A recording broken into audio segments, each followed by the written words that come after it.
just the back and forth momentum flop. That there's a big rock. Here comes Romero, but a pull counter. There we go. We have a champion, ladies and gentlemen. I've never showcased Cory Sandhagen on my channel for UFC 5. I've showcased him plenty of times in UFC 4, but I have yet to showcase him on UFC 5. And this is really, really important fight because he's taking on Umar Nurmagomedov. And if you guys see these stat lines, they are making it seem like Cory Sandhagen is a lamb fed to the slaughter. And I don't know if maybe it's because of the injury that supposedly, you know, he had to take some time off for, and people are discounting him because of that. But when we look at the quality of work, and I'm talking about quality of competition that Cory Sandhagen has fought in comparison to Umar Nurmagomedov. Now, we already know how damn good Umar Nurmagomedov is, but with Cory Sandhagen, he's beating Song Yadong. He beat Rob Font. He had a very, very super competitive fight with the person I'm fighting against right now, Mr. Peter Yan. Case in point, to discredit Cory at this point is kind of wild. It's kind of wild. His last loss was to Peter Yan. Before that, a very, very tight split decision to TJ Dillashaw in a fight that a lot of people thought that he won. It was a very close fight. And he's on a 3-fight win streak. He beat Marlon Vera not too long ago, and aside from the judge that clearly had a huge bias towards Marlon Vera in a fight that he clearly got 50-45 in, he absolutely decimated Cheeto.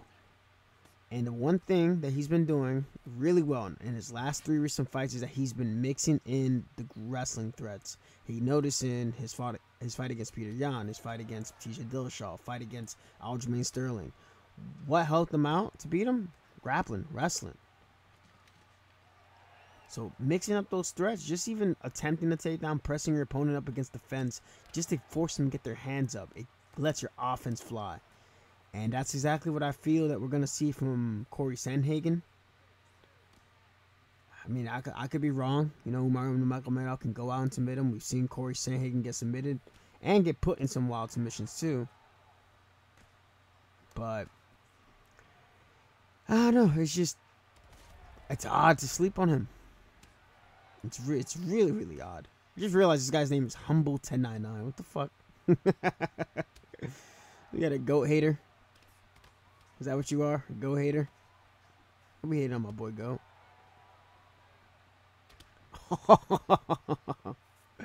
Okay. But yeah, I feel that he should have had his shot a while ago at the title. Should have never been Cheeto. Should have been him. O'Malley could have waited. But they did what they could just to sell the fight. I get it. Just wasn't even a remotely competitive fight aside from the final 5 seconds where Cheeto finally landed something good and it was like a body shot. But in Umar Nurmagomedov's case, I mean, I rate the Raoni Barcelos win very, very, very highly. Like, Raoni Barcelos was on a tear. Like, he looked like an alternate Jose Aldo Mortal Kombat skin. He was on a really, really good tear up until he lost a split decision to Timur Valiev, and then a tight one to Victor Henry. But those bouts were really, really quality. I remember the Timur Valiev one was fight of the night. But Umar was the first person to finish him in the UFC. And it was via the body kick and a couple punches. And then he had another fight against Kyler Phillips, who recently got added. So, not that Umar hasn't fought quality fighters, because he has. But just not to the point that Cory Sandhagen's fought and beaten. I think against Song Yadong was Dr. Stoppage because of the elbow. And he went 1-14 on takedown attempts. And you know, a lot of these new MMA fans who rate that stuff by the numbers. So important. And they don't watch fights anymore. And I feel with the leverage that Cory Sandhagen has and how much he's been grappling, that's going to lead a lot of exchanges to go in his favor in striking. And if I'm wrong, whatever. If I'm wrong, I'm wrong. But that's what I feel. I feel like he needs to be getting his respect. And those odds, bro, when I saw those odds, like, those odds is crazy. You guys got to go on like DraftKings and see those odds. It's just wild. Man, I should have used Cory Sandhagen for my fucking title fight against Go. Fucking used Umar Nurmagomedov to grapple and shit. I should have been using Cory.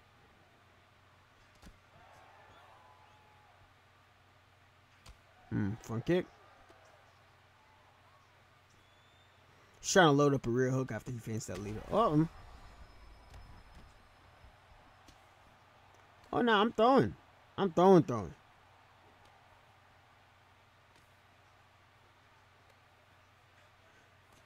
Lord have mercy. Try and get as much stance switches in. Back step. Doesn't take us too far. Come on, Mr. Humble 1099.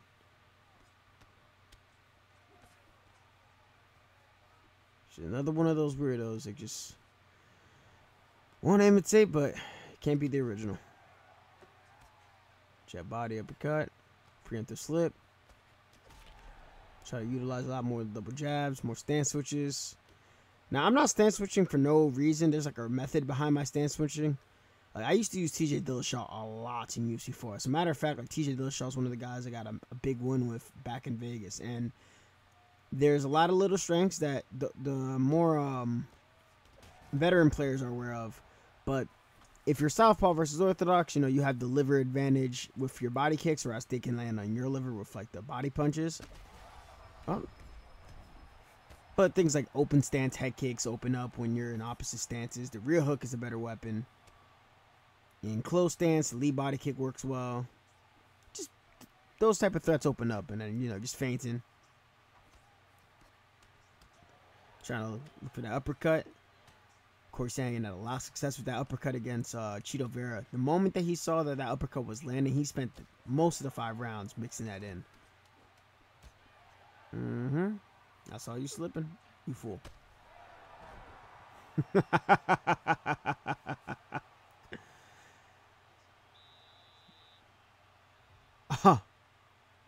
Really? All right, we got the man that's getting the title shot at Noche UFC, Mr. Murad Devala Ding Dong Dilly. Oh boy. And back to grappling. Like, oh, bro. I'm not saying bro because he shot a single. Okay, maybe I should say bro to that. I'm saying bro that look at Merab's long-term stamina after shooting 2 takedowns. Oh my god. Stuff like that, bro. Stuff like that. Anywho. That's something to discuss. Anywho, with Cory taking on Umar, and I didn't even realize that Davison Figueiredo, Marlon Vera are fighting each other on that card. Tony Ferguson for some fucking reason is fighting in that card against Michael Chiesa. And yeah, I'm not gonna be able to do showcase for everybody. I probably have to wait for like the winners and see how they do, because kind of a lot to do on a short schedule. But Merab versus Merab versus Cory Sandhagen is about. Definitely, I would love to watch that fight. I think that that fight would be another good one, just mainly off of the improvements that Cory Sandhagen has made. And obviously, we'll know closer to that if he defeats Mr. Umar Nurmagomedov. If he defeats him, well, then that puts him in a really good spot, and then we could probably see him versus Merab. Look at that vulnerability. Went for the clinch, got fed with a knee into the midsection, and his stamina is cooked. God damn! Oh my lord! Poor Merab. See, we get this? Nah, we don't get it. It's cool. It's cool. I doubt he knows any sub counters. Back to the heel hooks. If you guys recall, Cory Sandhagen, there was like a cool ass sequence between him and TJ Dillashaw. Throws a flying knee, gets into the inverted triangle, and then somehow gets to I gotta watch it again how he got there, but he ended up being able to basically fuck up TJ's ACL, LCL, all the CLs within that sequence. Credit to TJ for how tough he was fighting through that. But yeah, that happened. So definitely one of the submissions we're always going to be looking for with Cory Sandhagen, especially when we're trying to really establish a grappling threat. But let me just talk my shit real quick. Like, Merab's stamina, right? He's supposed to have, whatever, 100 cardio. He's supposed to be able to shoot and put that type of pressure on you. Like, it doesn't really matter. Whatever, I don't care if he passed. It doesn't really matter if you stop the takedown, because part of his offense comes from initiating that takedown threat. And in this game, with that single in the position and then the occasional bug where the person defending doesn't even lose any short-term stamina, it makes it very difficult to try to emulate a shoot-heavy style without drastically paying for it later on, as if you weren't a dude with 100 cardio. So watching this Merab's short-term stamina get that low after 2 shots, long-term, really, his long-term stamina is just absurd. But whatever. Clearly our round, even though they're showing the highlights against us, but I'm pretty confident we took that round. See that? Tries to go for a clinch, ram a knee up the midsection, and Merab goes down. Ah, man, I'm going to be so nervous watching. I got to see if what time these fights are. I think they're in Abu Dhabi, if I'm not mistaken. No touch again. See, there he's whiffing some bad shots, so. Ooh, that was nice. We'll hang here. Cursor position where he can't even stay down.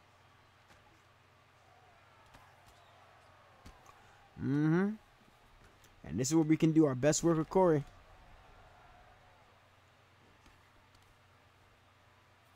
There we go. Knee call. Oh my lord. Finally. Don't finish him. Give him another one. Still don't finish him. Okay, now he's out of there. Ay, ay, ay. I really, really, really hope that Umar Nurmagomedov does not ruin Cory Sandhagen's title shot opportunities. I really do.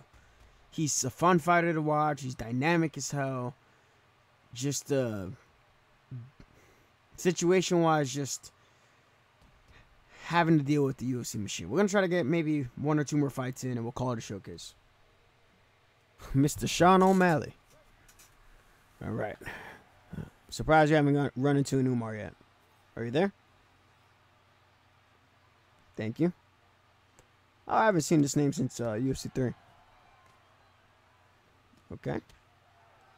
See what type of O'Malley we're going to get.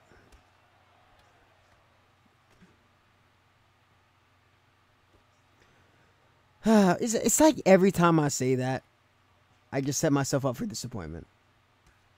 Stamina's going down pretty quick, though. Oh, I almost got the illegal kick. There we go. Try to work a little bit more from the back foot, because I know there's going to be that one guy in the comment section that says it's impossible to fight with Cory Sandhagen off the back foot. And to that I say, blasphemy. Ooh. I will say what I don't like is on top of the whiffs, the slides. What the fuck, nigga? If you go get your ass off. Hey. They gotta make a readjustment to a lot of these whiffs and the way it slides and how a lot of the sliding shit really helps people stay glued to you if your footwork stat is similar. It's very hard to stay glued to somebody. Say, if you're trying to chase somebody like Volkanovski, or if you're trying to chase somebody like O'Malley, it's very, very difficult if your footwork stat is not similar to theirs. So, there's that, but, oh, for fuck's sake. Shot, fake the takedown.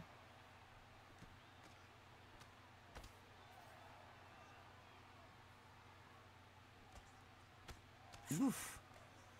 Bit of spike in the connection. Aye. Not like this. Oh boy. You're definitely not gonna grapple me, are you? He's just pressing me up against the fence. He's doing the Sandhagen strat against Rob Font.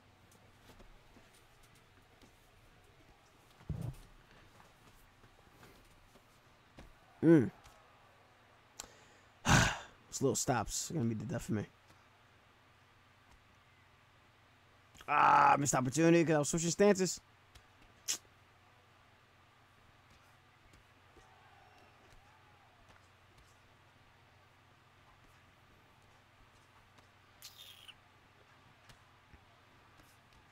There we go. We got 5 rounds to work this time, too.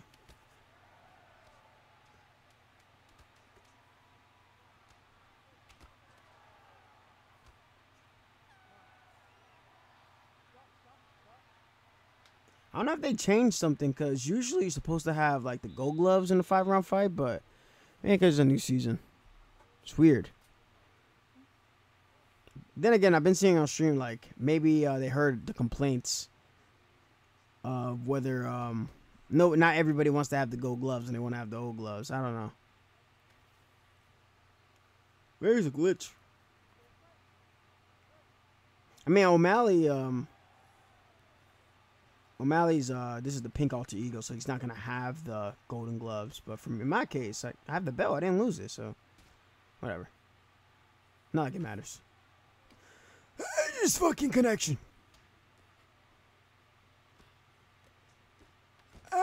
Ephraim. So you have chosen the path of laggy darkness. Your connection feels like a cacophony of caca. Oh my lord. I said I was gonna stick to this type of game plan. But fuck.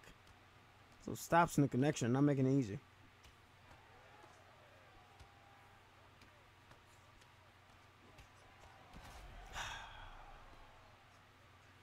That should really cause a rock.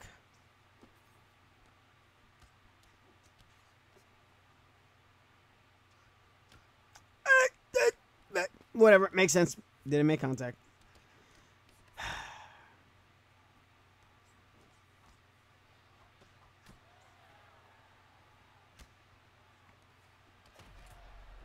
Got one of those fights where I actually have to focus. I thought I was gonna. I ain't gonna hold you. I thought I was gonna be cruising through this.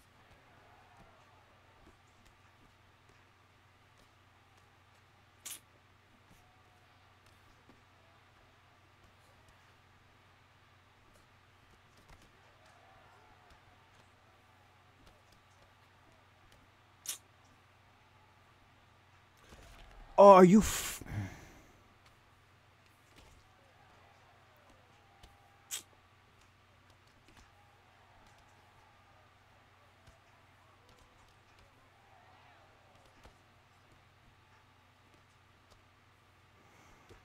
He pulled it.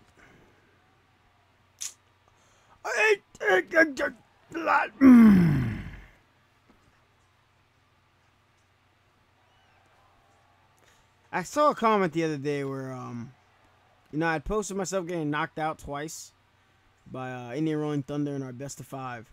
And somebody had commented, well, not commented, but somebody had commented, you know, I'm glad that you show yourself oh my lord, not having all the perfect days like all the content creators do. And I'm like, I appreciate that.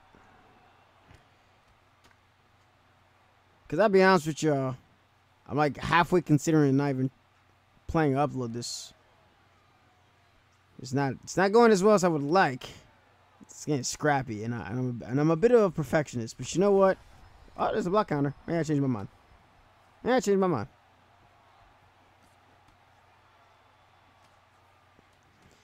But like I tell everybody, nobody is invincible, especially in this current state of the game. Everybody's lost to everybody. Everybody's taking a loss. And shit, man, Cory's cut the fuck up right now. I mean, stuff like that. You know, that was a beautiful backstep counter. I feel like I should have had him out. Let me know in the comments what y'all think. Couldn't tell if he was trying to touch gloves. There we go. Should work like that for me on the SFL. I found my flow. Flying knee. Just going right back to the jab. Trying to flip hook. That animation is so fucking ugly. There we go. There we go.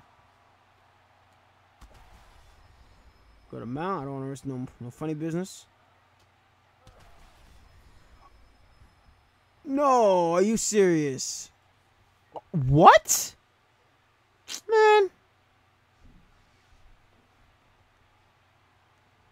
Bro, I wish I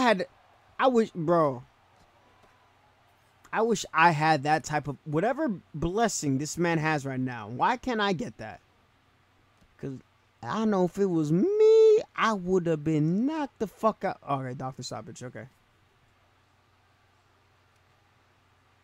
Oh, no, they're not going to stop it. You can tell based on if the round disappears or not. If it shows you that the round and the clock is still there, it means that the doctor's not going to stop the fight. It's not a secret at this point. But some people might not know that. Oh, boy. That's why I said they should have added a standing TKO.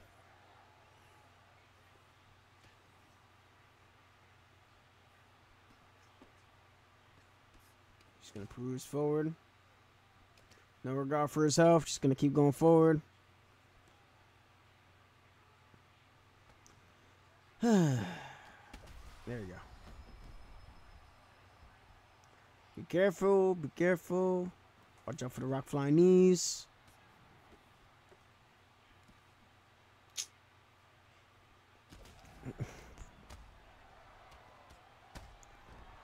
Please. Enough of these forward slip hooks. Alright. Feel like I gotta get one more. I didn't like how that one turned out. I mean, y'all might like it. Y'all might like the ugly and grittiness of it, but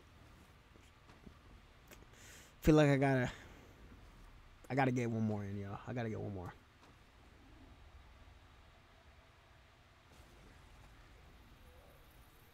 Mr. Umar Nurmagomedov, you know how many people have you submitting Cory Sandhagen? I can't let this happen. I gotta put on for Cory, especially that O'Malley, which gave me a freaking headache. Okay. Anyway.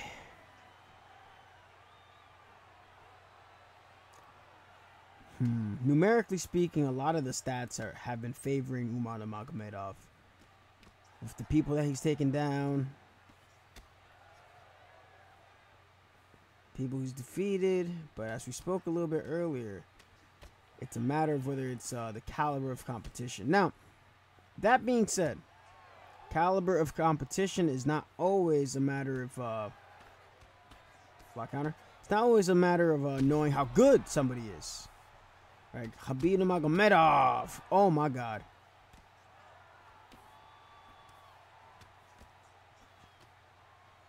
He fought Sambo World Champions. Fought very, very well credentialed grapplers in his early MMA fights, but not big names, right? People are used to seeing big names. Yep. But the skill of Khabib was evident, and with Umar Nurmagomedov, the skill is evident. But I really do believe. Whoop! Yeah, get up the fucking fence. I don't think he's looking to grapple.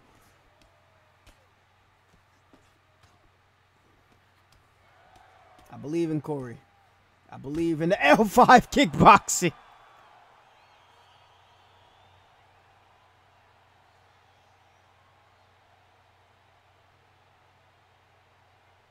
You heard it here first. Or seen it here. Cory Sandhagen via head kick KO against Umar Nurmagomedov. If that happens, that'd be crazy, but fuck it. We're going to close out the showcase with that. Remember 17, I appreciate y'all. Much love, take care, and enjoy the fights, and have a wonderful weekend.